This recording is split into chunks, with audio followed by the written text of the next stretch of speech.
I get an email and I feel all of a sudden this clutching in my chest, this tightness in my belly. I'm like having literally a panic attack about sending an email that says no. Why am I feeling like this? I continue to hear, I can't help it, but I'm still stuck, repeating patterns. So we come to believe this is just who I am, and how I will always be. And so the reality, thankfully, we know in science that we can change. Dr. Nicole LePera is a holistic psychologist trained at Cornell University and a #1 New York Times bestselling author whose work has reshaped the global conversation around healing and personal responsibility. Our environments have changed. We've gained more resources or access to them, but our nervous systems are still reflecting danger that it believes is present. In moments where we had to learn how to create safety, security, belonging, where many of us had to modify or show up in particular ways and performance-driven ways, and all of these models left out the physical body. You could be eating the healthiest foods, but if you're doing so in a body that's on edge, that's bracing for that next shoe to drop, then that's not going to create the safety that your body needs to repair. What are the practices? What are the tools? Because I get the concept, but like, how the hell do I do that? We feel more shameful when we know better, when we try to white knuckle or get better quicker, and then we end up falling right back into those old habits. It takes the thing that we hate to do. We just have to make consistent new choices to create that change. First, the most important relationship is the relationship to yourself, because that is what other relationships are predicated on.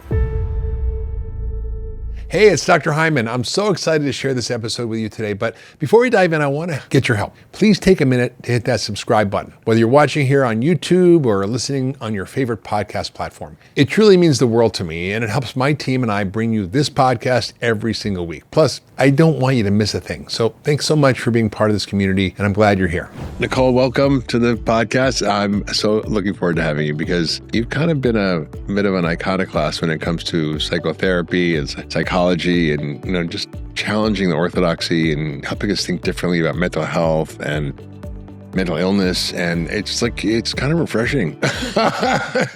You'd think if we had a model that worked well, everybody would be mentally healthy. So something we're doing doesn't work. Just like our model of health doesn't really work for chronic disease, which is why we have so many sick people, even though we have a great healthcare system.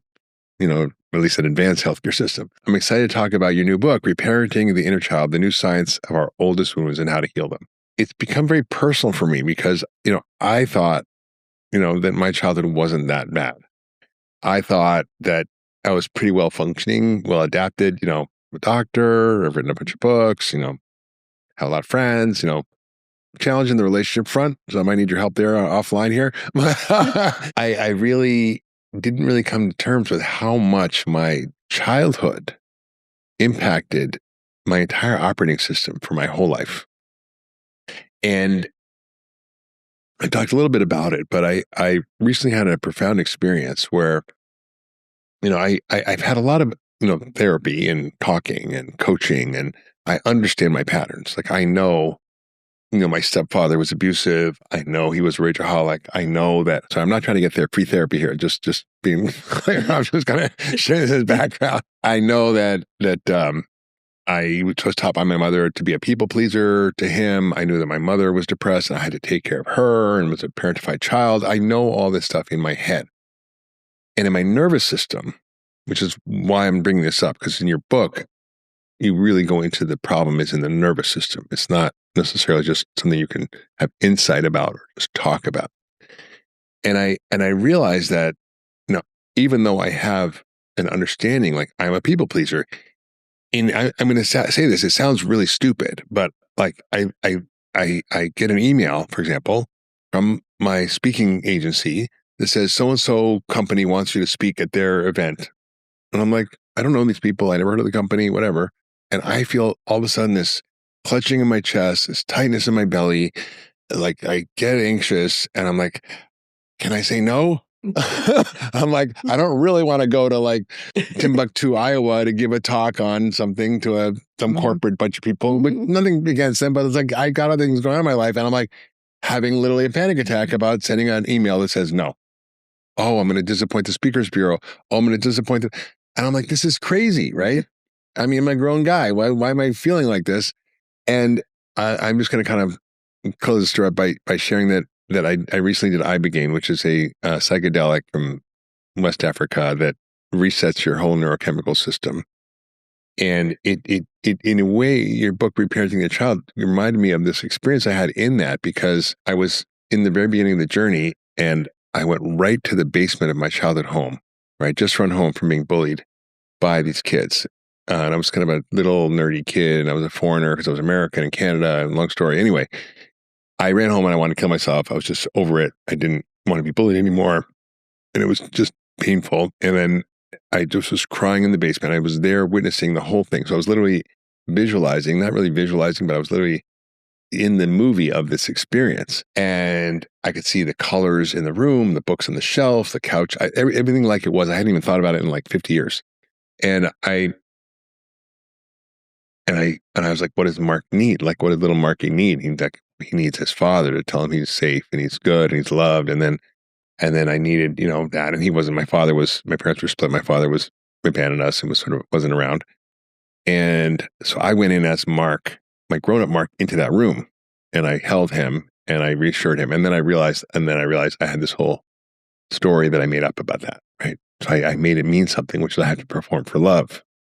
And there's benefits, right? I got trips to New York Times bestsellers and blah, blah, blah, like whatever. But I'm like, it's also caused a lot of suffering for me. And so your book, it seems to be an unlock for how to really understand how to handle this in a different way. And so I'm just so excited you wrote it, because it's like I said at the intro, is just sort of challenging the orthodoxy of how we think about mental health, and how these little traumas, they can be little traumas or big traumas that happen. It can be neglect. It can be just their parents weren't attuned to us. They didn't understand us. It could be that they beat us or they sexually abused us. I mean, the whole spectrum has profound impacts for decades on our health. So, and our mental health and our physical health. And so a lot of your book is about how these patterns that we adapt, like my pattern of being a people pleaser, overachiever, was an adaptation, but ultimately it's interrupting my full happiness.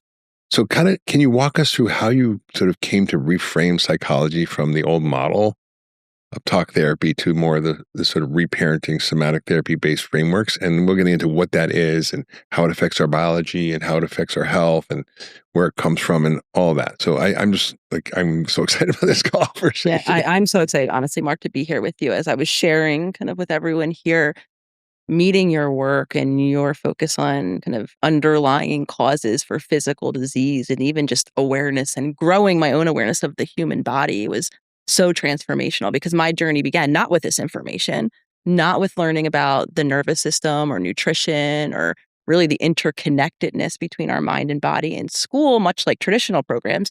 I focused on the mind, and my program, like many, focused on the power of the mind, right? We change the way we think. Ultimately, we can change how we feel and then what we do. So flash forward, much like you, achievement driven. I had all of the letters after my name. We went to the same school. All of the, Cornell. right? We went to Cornell. So much of our personal journeys, not having the attunement, only being seen in my own childhood through achievement. Some of it, I believe, is passed down through generations. Achievement, finances, that equals security. So I understand, I think, why kind of I adapted the way I did. But in all of this training, I never once learned about the body. So flash forward in time, I had a very successful practice. Very gratefully, I would have clients, very self-aware clients, who would come in week after week. Myself, I was in talk therapy, the Sigmund Freud model. If we could talk about, the ultimate talk therapy, where you lay on a couch and you literally just talk. What I started to see and hear and feel was endless amounts of frustration. This didn't feel like it was working in my life. I would have clients come in that it didn't seem like much like yourself. I know my patterns, yet in those moments when a text doesn't come, I can't help but worry that this person doesn't want to, be in partnership with me anymore. Or I can't help but push my body past its limits to perform or achieve. I continue to hear, I can't help it, but I'm still stuck, repeating patterns. And a lot of us even repeating patterns that we see in our families. So we come to believe this is just who I am, how I am, and how I will always be. So starting really at a low point where I was like, what, the endless student in me? I went online. I'm like, what is happening here? Wow, look at all this information about science, practitioners like yourself. And I learned about the body. I learned about the nervous system. And I started to put pieces together and understand that the reason why so many of us are stuck is not because we don't know better. And now we have a world of endless information. It's because of what our body learned in childhood, in moments where we had to learn how to create safety, security, belonging, where many of us had to modify or show up in particular ways and performance-driven ways and appeasement-driven ways. And ultimately, over time, if we didn't feel safe, seen, supported in childhood, our nervous system could not regulate. And what we are now seeing, I think, whether you're in the mental health field or system or the physical health system, it's decades, generations of imbalances in our nervous system that are quite literally translating into physical health issues and to emotional health issues. Yeah, it's so important. And I want to sort of loop back on what you mean by sort of in our nervous system and nervous system regulation, because I don't know if most people even know what that is. It's like the ways we adapted to make ourselves feel okay worked in that moment, but then they don't work in the rest of our lives. And that's what I saw. I saw that the story I made up about that story, what happened to me, became the script of my life. And that became the operating system. Unhooking it has been really interesting. And the ibogaine itself has some incredible properties of resetting your nervous system in a way that it is kind of the nervous system reset that you're talking about, but it's not the only part of it, but it's really fantastic in how it works. And for me, I think people don't understand the depth of which these things impact our lives in our emotional states, but also our physical states. And you talk a lot about these adverse childhood events. This is a sort of scientifically validated questionnaire that has been used in medicine to determine when bad shit happens in your childhood, like how bad is it, and you get a score. And you can just go online and you can fill it out. We'll link to it in the show notes, but you can get a score of what your score is. I think mine's 4 or 5. I don't know, whatever it is. Or 8 or 9 or 10. Like, it can be bad. And that is very predictive of later health consequences: autoimmune diseases, cancer, obesity, diabetes, heart disease. I mean, it's quite compelling. It's like incredible data. So maybe you can share a little bit about that data and why that's so important. Yeah. So the ACEs score, I think what's so fascinating, or the scale itself, is while in a lot of ways, I think it does focus on the more traditional traumas that many of us kind of identify or associate when we hear the word trauma: the physical abuse, the sexual abuse, the verbal abuse. It's really interesting because there are some questions in there that touch more on the emotional neglect, the disconnection, not feeling special or seen in an emotional capacity. And I could even make an argument that moments of physical abuse, moments of verbal abuse, sexual assault, it talks about parents being separated, parents dealing with substance abuse issues or incarceration. If I were to, as my brain likes to do, simplify what it's really hitting on through, I think there's maybe 12, 15 questions. I don't even know the exact number of questions, but it's touching on attachment disruption, right? When a child doesn't have the secure attachment, not just the physical presence or the absence of abusive behaviors, but the emotional connection that a developing nervous system needs. Because when we don't have someone who's A, physically present, or B, at ease and safe in their own body, able to regulate their own stress responses, then our nervous system isn't going to have that safe point of co-regulation. And when we don't, we then live in a chronically activated body. And to speak to the study, then somewhere down the line, whether it's all of the physical health consequences that you just named, like cancer, like heart disease, like diabetes, or in my field, the emotional conditions, the anxiety, the depression. Again, we are now in the field starting to understand that what underlies these symptoms and these diagnoses, much like I had myself, anxiety. I thought I had anxiety because there was a neurotransmitter deficit in my brain. Chemical imbalance. Chemical imbalance. If I only replaced that chemical, I would need to replace it with something external like a pill forever, or else my levels would drop again and I would have the experience then of anxiety.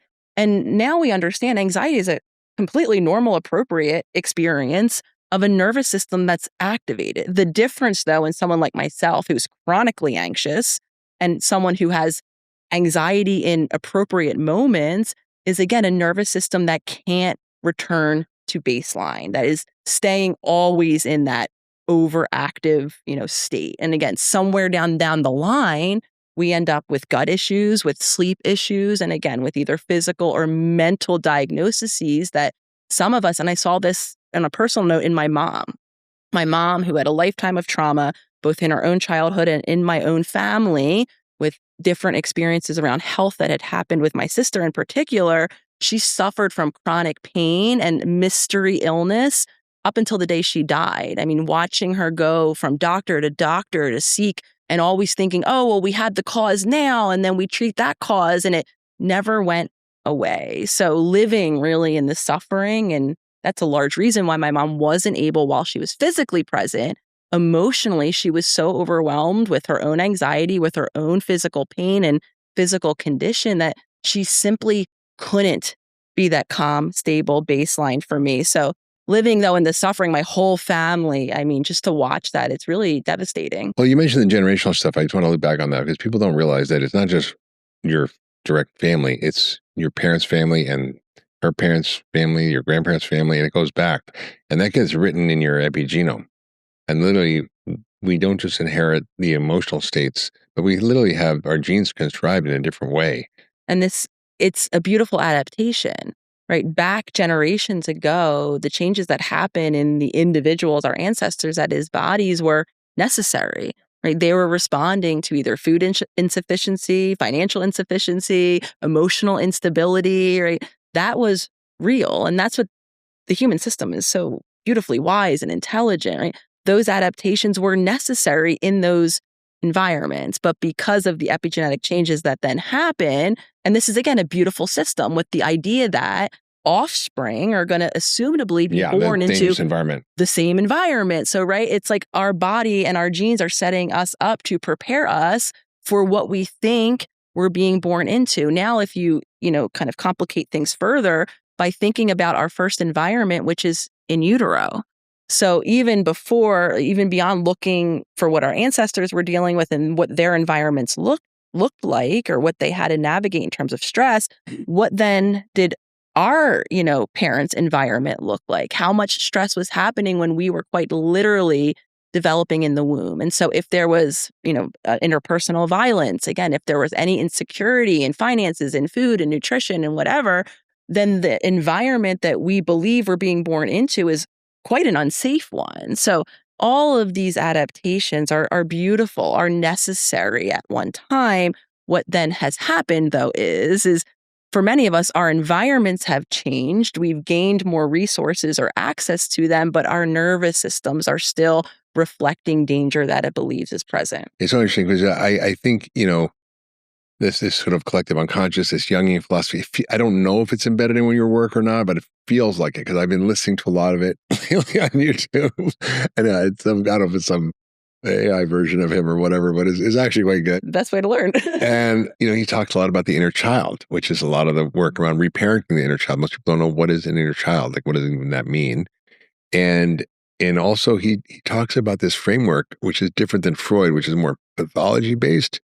He's more about human development, and he calls it individuation. And your model is called the individual development model. And I'm just wondering if there's am I just reaching for something, or is there like a connection between your thinking and how this inner child stuff and individuation and like kind of letting go of these childhood traumas actually can help you become a whole person? Yeah, I mean, my model, I think, really integrates like from Jungian to Freudian to the medical and model, and I think that's. I don't mean to pigeonhole you, but I was like, oh, these seems like absolutely. I mean, I inner child. I believe Jung was maybe the first person who like worded that concept, and then of course John Bradshaw made a career on speaking about it. So by no stretch of the imagination am I the first one to speak of anything of these are not new concepts, but the model that I'm presenting is now an integrated one because there's been a million different kind of developmental models, but in my opinion, they've really only focused on one aspect of development, right? Cognitive development, how we go through these different stages and we learn to think differently, or kind of socio-emotional development, how this is, I think, the closest one to my model, simply, right, how my emotional relationships impact my development as a person. But all of these models left out the physical body. And universally, I mean, we all are wired, right? We have the same foundation, put it that way. We're not wired in the same way. We have the same wiring. Wiring, right, is influenced and tailored to our environment. So if I were to want to get like really simplified of what inner child is, it's all of those habits that we learned in our earliest environments to create safety for ourselves, to express ourselves, to learn how to be in relationship with other people. Because in childhood, that's what's most important. And most of that learning is happening unconsciously without words, which is why, even the way you described it, right? I had this experience and my heart I felt this tension, this clenching, this sinking stomach. That is the living then memory of what happened, right? And then you have the awareness to say, oh, well, because it traces back to this moment in childhood where I was, being bullied and I had a need and I understand this now narrative I've developed, right? But the body spoke first. And so few of us, and I will be the first to share, of course, being a clinical psychologist, I spent the large majority of my life living in my mind, thinking I was, being psychologically aware and insightful. And right. So very few of us as humans, I don't think we're practiced in living in a body. And we definitely did not have the modeling that we needed to develop emotional maturity or simply the ability to be with emotions and to regulate greater and greater emotions over time. Again, because we were raised by parents who lacked resources, who lacked information. I mean, it's mind-blowing to me that only, I think it was in the 70s maybe, where the cry it out method, I mean, if you read... Oh my God, ferberizing. Parenting books, ferberizing, psychologists even would have told a parent to put your child in a room and if it cries enough, it'll eventually calm down. I grew up a little bit in that here. To my daughter, she would be put in the room and let her cry. I'm like, oh. And that's only because, no shame, not meant to shame parents. You were doing the advice at the time that was not grounded in awareness of the nervous system. So very few of us, again, had the parents that not only knew what to do, but could do it, right? And I think now we have a lot of parents that are really aware and have more aligned parenting practices, but if in their own bodies, they don't feel safe, they don't feel at ease, they can't tolerate disappointment or uncomfortable emotions, then what their child, even if they're saying the right things, unfortunately, the child is going to feel the energy of their body and of their nervous system, which is why, in my opinion, this work is more important than ever so that we can align insight with action and actually begin to break the cycles. Yeah, it's such an important frame of the whole problem of mental health because you're right. You could talk forever about it. I had these insights forever about it, but unless I reset my nervous system, I can't, when I get that email, I can't stop that automatic response, right? I don't know how to regulate it. And I think that's kind of what you mean by nervous system regulation. The model of that you've sort of developed is really about sort of reestablishing, and it reminds me a little bit of attachment theory, where part of the therapy for that is reparenting yourself, is the idealized parent. What would when I was sharing earlier about that journey where I went in as my adult, 65-year-old grown-up Mark into that room to comfort the little Mark, that in a sense a little bit of reparenting. I don't know if that's what it is. I'm just guessing, but I'm kind of, and it really helps. And I do that every single day. When I wake up, I meditate, I do breath work, and I go back to those scenes and I re-experience that physiologically. And it's really helped me, since I did it, to kind of anchor that experience. And so now when I get those emails, I'm like, no, it's okay. I'm going to say no without the physiological response. And that, so if I want to simplify, right, reparenting is becoming aware that we have these parts of us that are speaking through our body, not to shame them, not to just think, rationalize, oh, childhood was so far back there, I don't want to think about it, it was too painful or it's unnecessary, and to see in real time, again, through the spoken language of our body, how alive childhood really is. We don't have to, in a woo-woo way or cradle our inner child. It's as simple as, yes, my body, when Mark, right, is opening an email, I can say the same for me. I can't say no. I hate to say no, right? Boundaries, limitations, not something I learned. I love to be a people pleaser and be presented, right, in a certain way. I don't like to disappoint others. I struggle to tolerate disappointment myself. There you go. So here we go. So we're in the same club. I've opened up the email and my body is speaking. So whether or not I want to say, oh, this is my inner child, right, worried to say no in this moment, afraid of disappointing mom or dad or whomever, what is most important is to just honor that my body is having a reaction. It's real. And then, right, getting curious, because the reality of it is, and I think this is sometimes embarrassing, so I'll be the first to say it, I'm a 43-year-old adult who still doesn't fully know what I need in most moments of the day. Right. So especially when I'm having a big emotion. Don't feel so bad. I'm 66 and I still no idea, right? I'm still learning, but I can sit here and talk about it. But when it's the lived experience, like I don't know fully how to take care of myself. I don't know, especially emotionally, how to take care of myself. I still struggle to share when I'm in an emotionally invulnerable place and I need support because this is not something that I've practiced. So I'm sharing that because I think the journey for a lot of us begins, again, when we tune into our body is having a reaction. Often it is the past alive in the present. If we do have the awareness of all of these stories and identities and roles and dynamics that we play in a relationship, great. Though the real action and change happens when we get curious first and begin to explore, well, maybe I don't know exactly how to make myself feel better right now, but I could try. I could experiment with different things. And so that I want to get into more around how the practices work, because you talk about a lot in your book how to actually implement a model of nervous system re-regulation. But what I find really interesting is you're sort of widening the aperture around mental health to talk about not just your own mental health, not just your childhood trauma, but also the ancestral trauma we talked about already, and even the cultural trauma and your own life stresses. So you've got so many layers. You've got your childhood environment, you've got your ancestral trauma, you've got the culture, you've got your actual life stresses. Mm-hmm. It's a lot to deal with. And that all kind of, in some ways, works to dysregulate us. I mean, I think generally speaking, before we even think about our individual cultural belief systems, which absolutely, cause stress, tell us what roles or things are appropriate or not appropriate.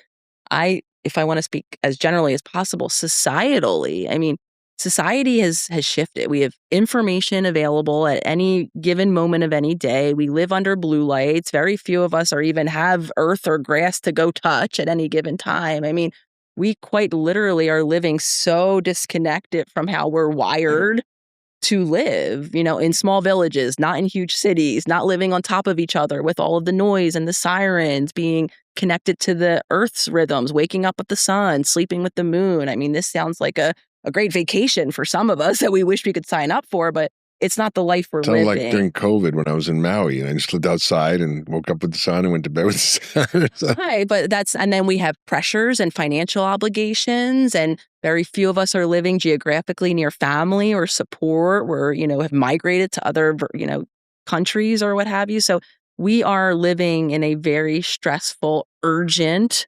inducing culture societally. Then again, you begin to think about the different cultural systems that we were born up in.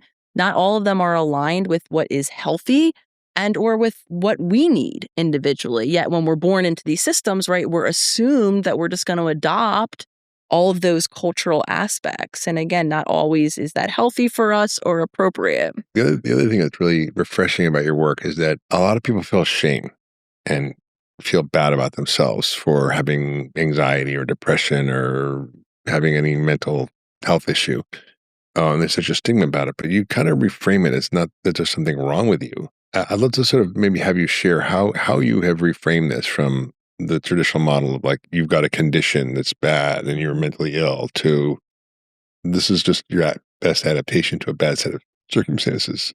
So 2 things I want to say about shame. The first is, again, when we have awareness of the different underlying learnings, a lack of safety that manifested, again, whether it's the depression that we feel shameful about because we can't get off the couch, or right, we want to be productive, but we're just too anxious. So I think when we have that awareness, we can relieve some of the shame, understanding that these were normal adaptations to a stressful life experience. Something else I want to say about shame, because shame is actually quite a natural human emotion. It's a necessary one. It helps us to understand that our social connections are important, because shame happens when we step out of boundaries socially, right? We get embarrassed. So it is a way to kind of keep us within the guardrails to stay connected, because we are much safer and stronger as a human when we are in a community. So we have to think about shame being natural, normal, healthy. But of course, the shame many of us are living with is foundational,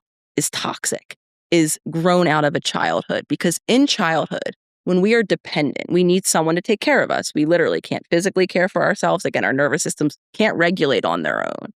So when mom or dad or whomever isn't physically present or emotionally present, the only way our mind, you kind of have brought up this idea of interpretation and a meaning a lot, the only way our mind can make sense of what's happening is it will assign us as the cause of their behavior, because we don't have the maturity to zoom out and see all the different reasons why mom or dad might not be able to show up the way we wanted or needed to. So something you're doing wrong. That have nothing to do with us. And the second aspect is it's safer because it puts us back in control, because we are very attuned as children. So if I can get the sense of what makes mom or dad go away, right, I'm simplifying it, I can then modify how I am to try to get them to come back quicker or to stay. So what happens then is, if I'm to simplify it, for whatever reason, mom or dad couldn't meet my needs, the immature, just developmentally, I mean, meaning that my mind or story my mind will tell is I have done something wrong, right? I am at fault. And there is the kind of like seed of shame. And then, of course, we have individualized, we tailor, right, why I'm at fault. So for me, I think it might be similar, right? I'm at fault because I am not performing. I'm not showing up as an easy child, as successful in this way. So I will be more of that.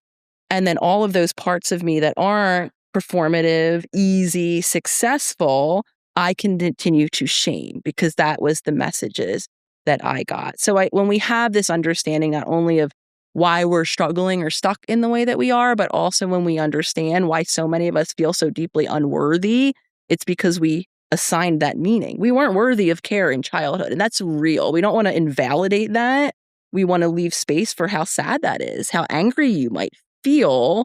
And then through action, we want to show our self-worthiness by learning how to care and nurture for ourselves. And we both went to Cornell, so I'm wondering in my mind, like, what's in the water up there?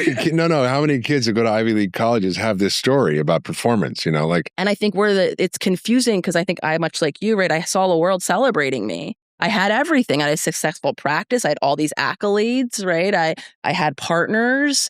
So shame, when I talk about shame was something I wouldn't even speak about, because who was I to be not fulfilled or not happy in life, right? Because I had it all. And it felt very shameful for me in the beginning to start to admit, like, I don't feel fulfilled. I fantasize about running away from this life that I've created for myself. And that was very real, that disconnection, that lack of fulfillment. But I was kind of inadvertently shaming myself for feeling that way, because I didn't have the reason or the story that I was taught would lead to those behaviors. So maybe people have heard about it, and I want to sort of loop back to we were getting to how to reparent, because this is the whole thesis of your book, right? We're just talking about the why we need to reparent now, like, and how we kind of misinterpret a lot of information that came to us as children as our best adaptation to a shitty environment. The idea of like the attachment frameworks is something that most people know about, but I only learned about it fairly recently. There's like the anxious attachment where you respond to a shitty environment by getting more anxious about things and being more needy, or the avoidant attachment style, which is where you kind of are self-reliant and independent and don't need anybody or anything. And, you kind of push away intimacy or connection. And then there's the disorganized, which is even, I don't know how to describe that, but it's more like messy and chaotic and PTSD level. And then there's the secure, which is like where you kind of actually are emotionally regulated, which is what you're sort of talking about. But I think your individual developmental model goes beyond that. So can you talk a little bit about the attachment framework and how your model goes beyond that and why it's different? If I were to generalize what we're talking about, when we're talking about attachment, we're talking about, right, how I show up in a relationship, right? What do I typically do? Like, beautifully described, right? Do I pursue in the anxious model? Do I struggle with distance and pursue and try to close the gap? Or other end of the spectrum, very loosely, right? Avoid. Do I text 40 times in a minute, right? Or do I typically run away and closeness feels scary, so I push away? And the important takeaway is I've learned to do one or two or both. I would argue the disorganized is kind of like a blend of the two, where it's highs, lows, very chaotic, a desire to be close, but close feels very fearful. Again, the important thing is I learned this because in childhood, again, it would have made sense if something was unpredictable or chaotic to be very hypervigilant, right? The more anxious mode of being. If I scan and wait for the shoe to drop and notice every change in tone and brace myself, probably in childhood there was a benefit, because the quicker I noticed the change in tone that might have led to either the explosion or the disconnection, the quicker I'm able to possibly close that gap and to deal with it.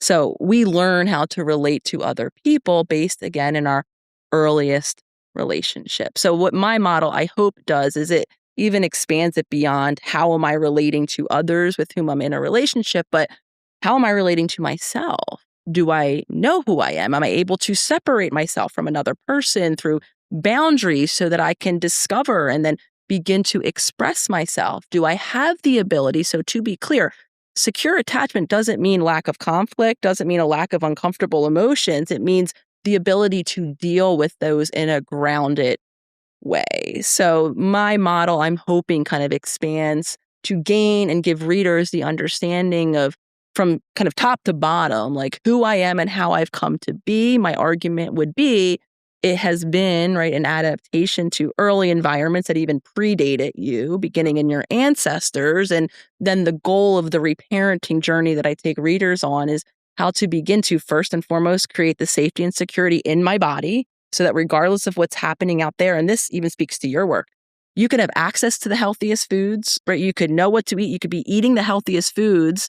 But if you're doing so in a body that's on edge, that's bracing for that next shoe to drop, then that's not going to create the safety that your body needs to repair, to replenish, to actually grow, evolve, and change. So the reparenting journey will take you through different kind of pillars, if you will, where all change begins in safety and security. Very few of us know how to feel safe and secure in our own bodies.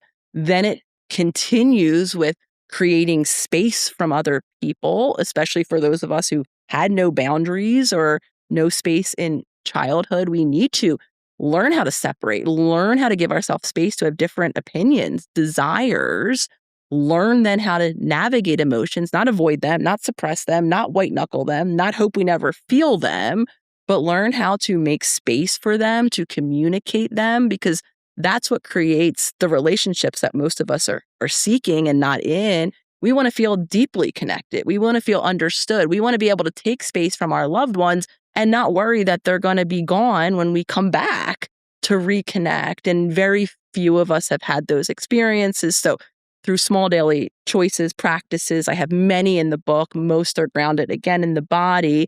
We begin to develop that safety, that security. We begin to create space. We begin to learn our own emotions and then learn how to share them with someone else so that ultimately we can be ourselves in relationships and begin to feel that connection that so many of us are looking for. Well, this is great. You talk about 5 developmental spheres, in the book, and you touched on the first, which is safety and security and freedom to, and the second, the freedom to explore and become, which is like, so how do you go out on your own like a toddler, right? You have to feel safe as a baby, but then you're like run off on your toddler and crawl away, and then come back. It's that same thing, but as an adult. Yeah. So break it down for us with the first section, which I think is really important, the safety and security, because that seems like an anchor point. And you talk about how to, that you have to be able to feel safe in your body and your nervous system. And we talked a lot about nervous system regulation. So talk about how that helps you heal from this either controlling behavior, hypervigilant behavior, shutting down behavior, panic, anxious behavior. What are the practices? What are the tools? Because I get the concept. I think most people understand, I want to feel safe and secure, but like, how the hell do I do that? Like, what do I do next? Yeah. And it begins by first connecting with our body to be able to determine whether we're not feeling safe, right? So the major systems that shift and change when we're under stress or having an emotional reaction are our heart rate, our breath, and the tension in our muscles. And I'm really emphasizing this first step because I know for myself, I spent little to no time in my body. Like I said, I was always in my mind, always zooming around and worrying about someone else's body and what they needed and not connected to my own. So rebuilding, first noticing, well, even if I were to prompt listeners right now, like, can you feel your muscles? Do you feel your heart rate? Like, how are you breathing? Are you breathing? Are you holding your breath? It's building in those checkpoints throughout the day. So simply creating the habit of checking in with our body so that then if we want to focus just on those 3 areas, we can begin to notice as our body shifts into, or maybe is consistently in a stressed state with our tense muscles. I mean, I don't know how many of us walk around with tense jaws. I know I do. My shoulders might as well be up to my ears like they're earrings, right? All of these moments where for some of us, it becomes so normal. We don't notice until someone says, put your shoulders back. You're like, oh, wow, it's relieving some tension, or drop your jaw, right? Oh, wow, I didn't realize how much tension I was holding. And yeah, most of us don't realize how stressed we are until we don't feel the stress in our system. We don't realize it. And that's the thing, too, about stress. We become so familiar. We develop such a baseline for stress that I reference this study where individuals who have a higher, just general, consistent level of stress actually will be less likely to rate things that are objectively being rated as stressful by someone else who has a lower baseline of stress as stressful. So simply, they're not registering stress unless it crosses a higher threshold. So we become so used to it, we're ignoring the fact that we are living in it chronically for a long period of time because it's just what's there. And we become addicted to it to some extent. So especially if we're so depleted, this happens a lot. If we're so depleted, we're exhausted. Some of us only feel inspired to act when there's a deadline, when we have to, right? When something is causing us stress to compel us into action. So then we start to say, oh, I work good under pressure, right? I juggle all this so well, right? And that is to some extent the case because the nervous system became activated by the stress enough to, right, inspire action. So for all of these crazy reasons, we become so familiar with our body being in a stressed state that you're right. We wake up and we don't even realize how stressed we are, let alone the impact that so is the first step is having. really just like tune into it and be aware of your like simple body sensations. And then when you notice you might be feeling stressed, then what? So when you notice, I mean, the first thing that happens, right, is we begin to move really quickly. We talk really quickly, right? So some things we can do is notice. We can slow our pace of movement down, our pace of speaking down. We can begin to slow our breathing down if we're noticing that we're like our chest is heaving, or maybe we're holding our breath, right? We can maybe relax a bit to allow some breathing to happen. We can begin to even just tune into, and these practices seem really simple, which is why I think a lot of us like, what's this really going to do? And I'll be the first to say, if you do it once, nothing at all. If you consistently practice, though, reconnecting with my body, right? Elongating my exhale, moving a little slower, tuning into the present environment. What can I see, smell, right? Simple practices, but they go a long way because they bring my attention to the present moment, right? They help maybe shift my physiology into a calmer state. And then over time, they're beginning to allow my body, because my body naturally wants to come back down. My parasympathetic nervous system wants to come back online and calm my body down. It wants to go back to homeostasis. So sometimes we just have to get out of our own way and notice when we're doing things that are preventing our body from fully. And the most thing that prevents our human body is our mind. Because these are the moments now, because our body is communicating with our mind, a stressed body will naturally result in stressed thoughts, racing thoughts, ruminative thoughts, where now I'm only thinking about all the things in my life that are causing me stress, right? So the more I'm continuing down that cyclone of thinking about stressful things, now I've created this perfect storm where the stress in my tense muscles are communicating to my mind, resulting in stressful thoughts. The more I allow my attention to focus on those stressful thoughts, the more I keep my body in that stress response. And some of us have been living this cycle for our whole forever. Yeah, I saw that when I was in the journey I began. I like how much I've been in a sympathetic state my whole life. Like it's just a normal. You know, there was maybe a month when I was a yoga teacher where I was just doing yoga 7 hours a day, and I probably didn't feel that, but I slept like a baby, and I felt the best I'd ever felt. Yeah. But who has time to do 7 hours of yoga a day? I mean, I woke up to being to the extent of my just exhaustion, the depletion that ended because of decades of me living in that sympathetic overdrive when I fainted out of nowhere.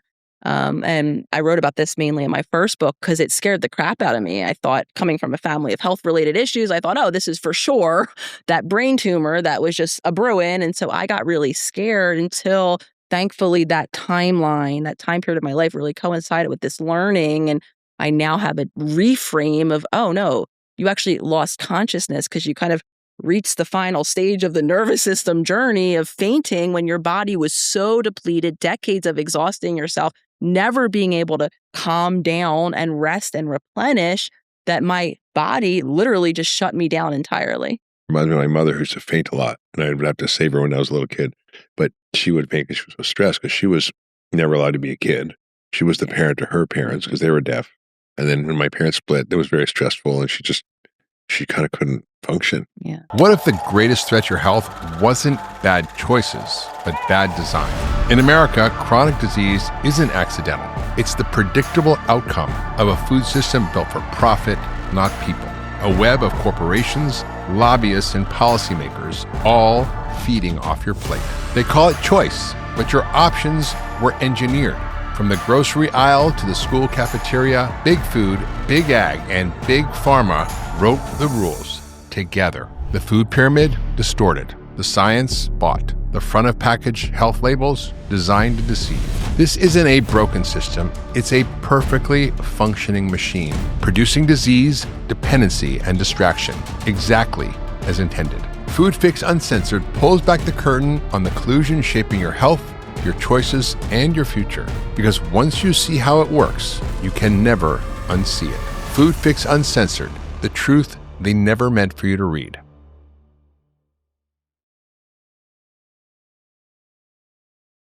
That happens so much when children, for different reasons, because of, physical limitations.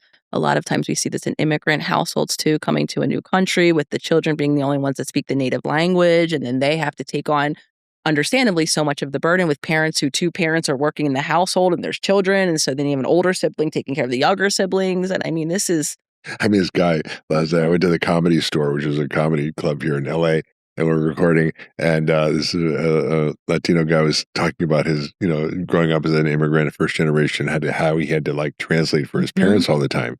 And he says, imagine being a 5-year-old or 6-year-old and trying to translate adjustable rate mortgage and equity. And he doesn't know what that means.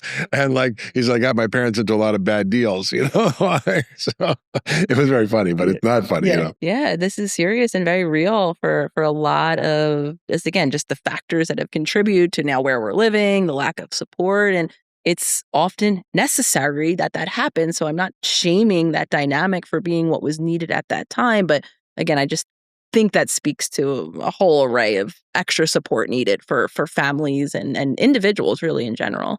Part of this goes to some of the work that's sort of emerging around the trauma field, around somatic therapy. People throw that term around. What does that mean? And it's sort of, you're kind of hinting at a little bit, but can you kind of unpack that? What is somatic therapy? How is it different from talk therapy? Why is it the doorway to actually solving a lot of the suffering we're all in right now? So somatic, soma, right, is based in body.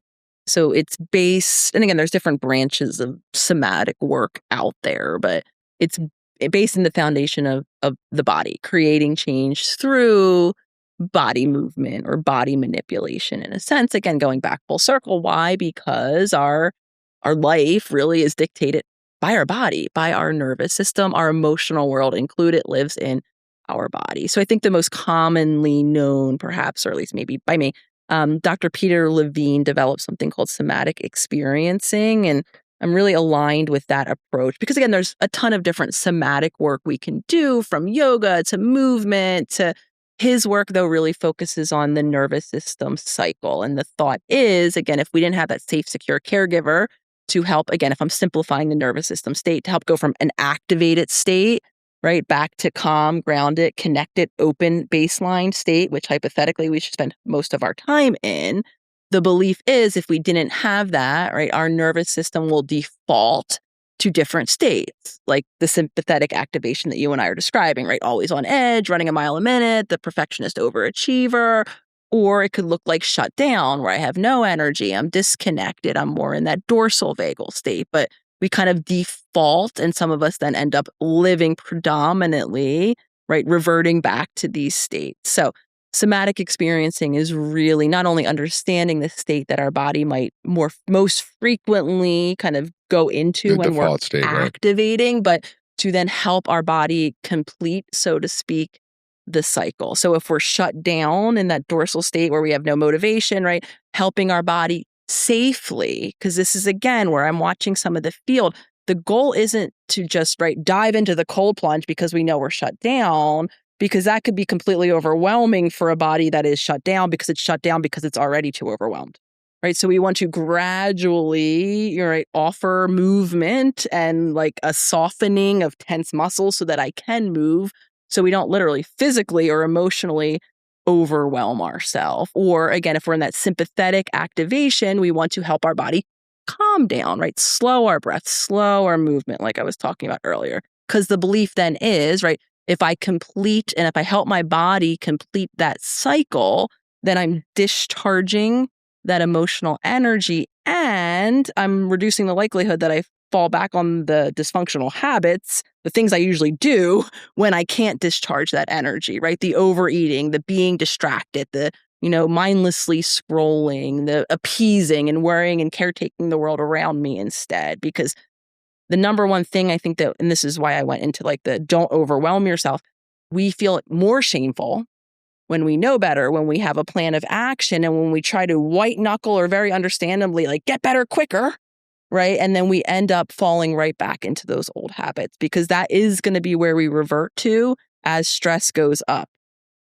Slow. It takes the thing that we hate to do, which is the slow and steady and consistent So this reparenting process of creating new habits. Is a longer time. Yeah. And that's why I will be the first to, and we were giggling about here when I was talking, I will be the first to say all of the ways my old habits still come back as recently as this morning, because it's a journey, right? And I think a lot of us have this expectation that once we become aware of these habits, once we have some new practices, that miraculously, right, all of the old habits are just going to go away. It's like your health too. It's like, if you have 100 pounds to lose, you can't do it in a day. Somatic experience is interesting because it's really a specific kind of modality. You can read about it, but it's essentially it's a methodology for helping you get back on your body, to re-regulate your body, to regulate your nervous system, and to sort of break some of this, and to sort of the reparenting process is part of that, right?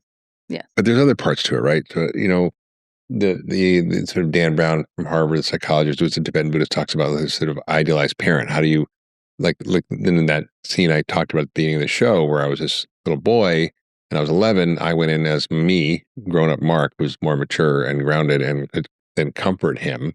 That was sort of an experience of me in some ways reparenting. And I literally have to do that every day, so that the 11-year-old boy doesn't hijack my life, Yeah.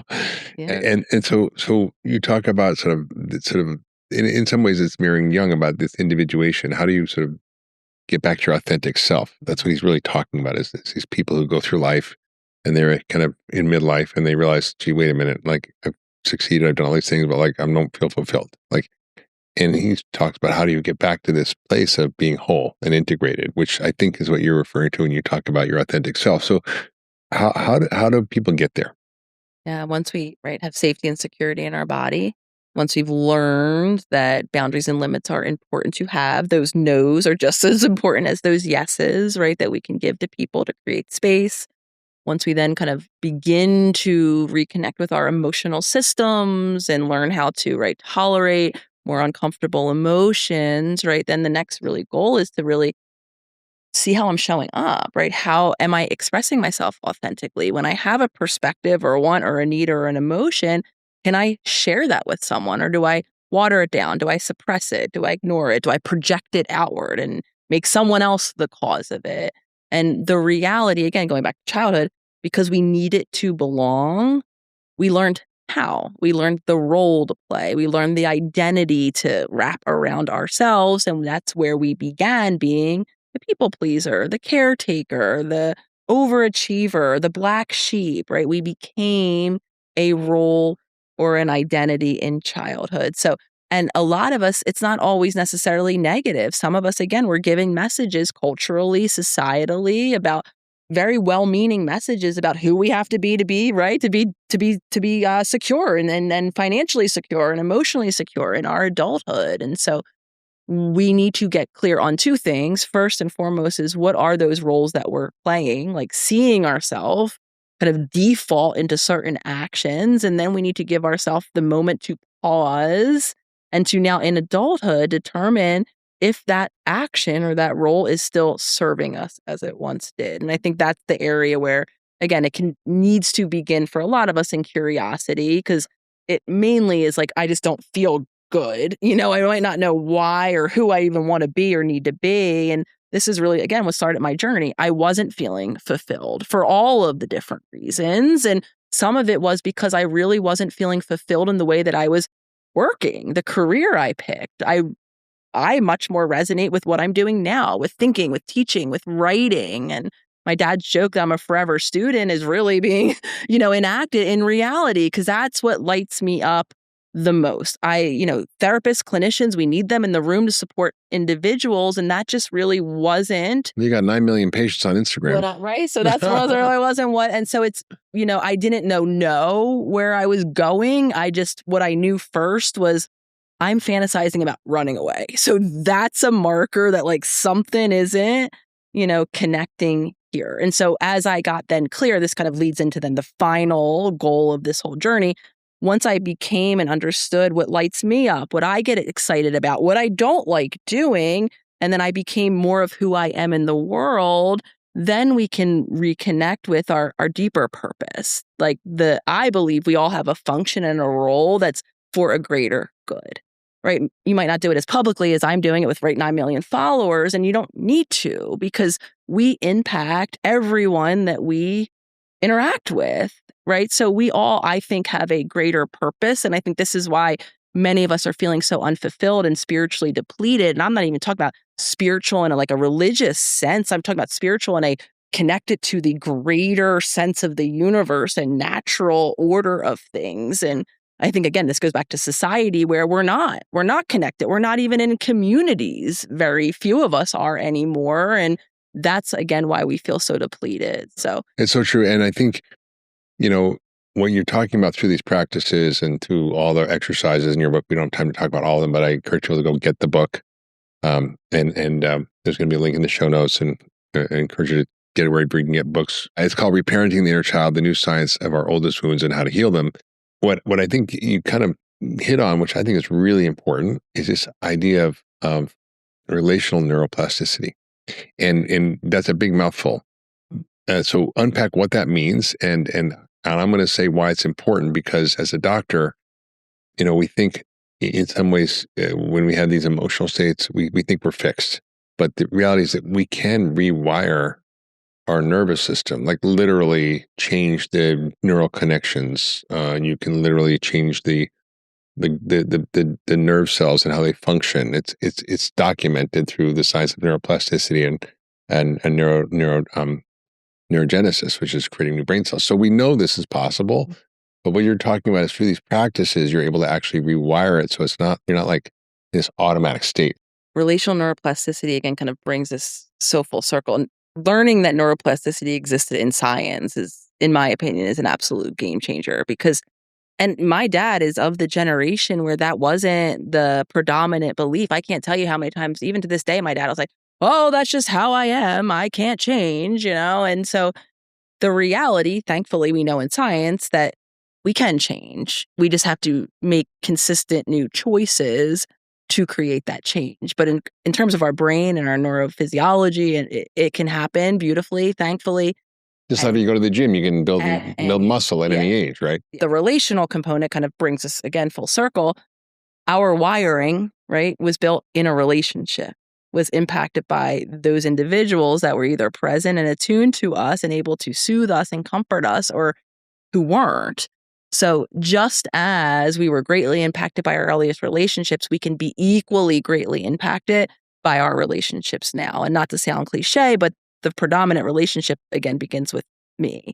And learning when I don't feel safe, right? My own self, learning how to create safety and security.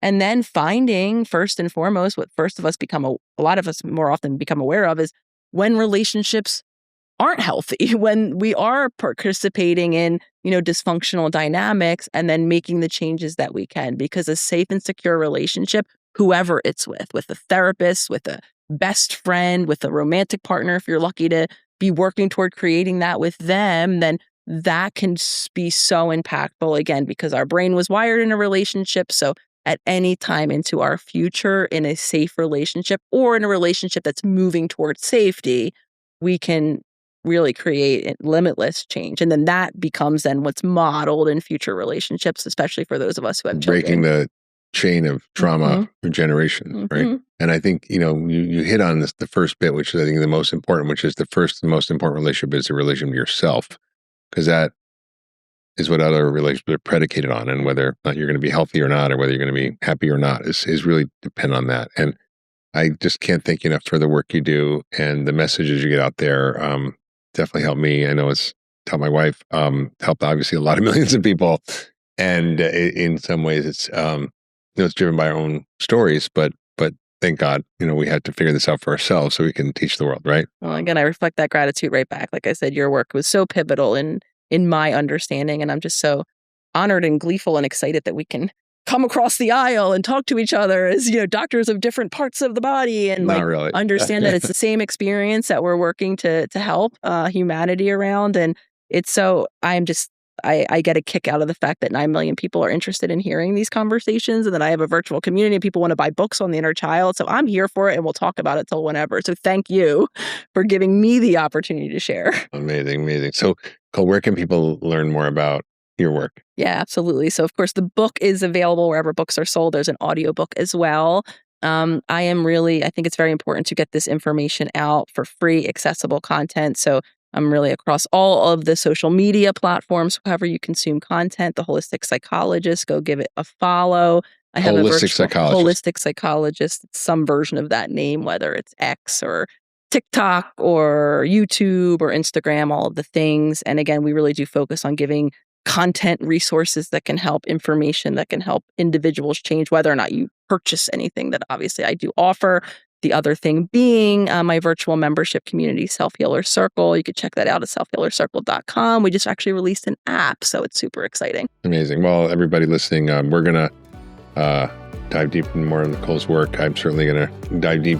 And we're doing an Ultra Mind Summit about mental health and the brain. Hopefully we'll have you on that and talk more about this. So I look forward to it. Yeah. Thanks, Nicole. Of course. Thank you. If you love that last video, you're going to love the next one. Check it out here.